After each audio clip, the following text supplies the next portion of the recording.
Nalu, Fated, Chapter 3. Sarada cocked her head to the side. Welcome back. Have I been here before? She looks at her uncle Naruto, then to her mother. You mean, I've been here? Am I born here? Since when have I been here? She asked, looking back and forth between her mother and uncle. Naruto said unintelligently. He took one look at Sakura and realized his mistake.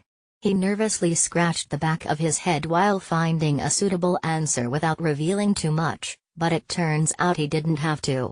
Yes, you are born here, answered Sakura in a tone not far from being dismissive.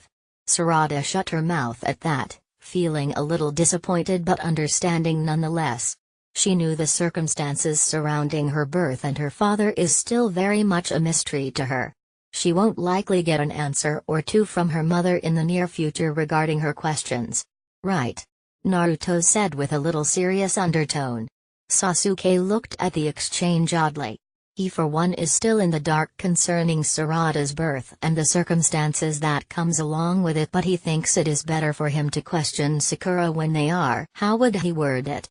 Yes, on good terms. Considering her status as one of the new Sannin, he thinks it would be good for him and his body if he let her cool off her current temper. How about we continue this in my office? I'm sure you'd want to tell me something about this.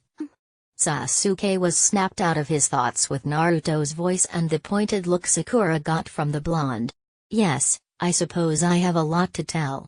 Sakura gave Sasuke's direction a glare which he just shrugged as a HN and proceeded to lead them to the Hokage's tower with his former teammates and Sarada, still on her mother's back, following right behind him. Naruto Uzumaki, the 7th Hokage and current Hokage of Konoha, swiveled his chair to face his teammates, family of sorts.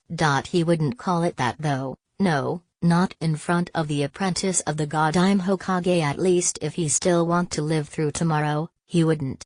Well, you could start telling why you decided to come back.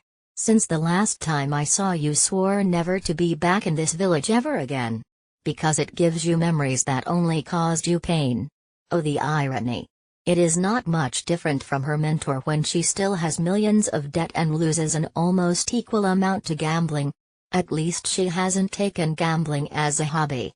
Naruto thinks it's just fair of him to think this situation the same as Tsunade's. He can't fault her for what happened. Cerulean blue eyes looked at the still form of his teammate at the village gates, trying his best to reverse the situation at hand. He couldn't bear to have another teammate leave the village. Yes, another. Sasuke left a year ago. He couldn't be persuaded otherwise, and while that was a big blow for him, it's nothing as big as this.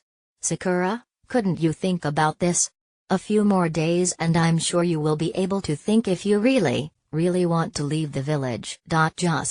Just give it a few more days, please. Don't leave like this. Naruto. Her soft voice interrupts him softly but firmly. I have already made my mind, Naruto. I can't stay here anymore. I just can't. I'm doing this for myself and for her. She glanced down the small bundle that is currently in the security of her arms.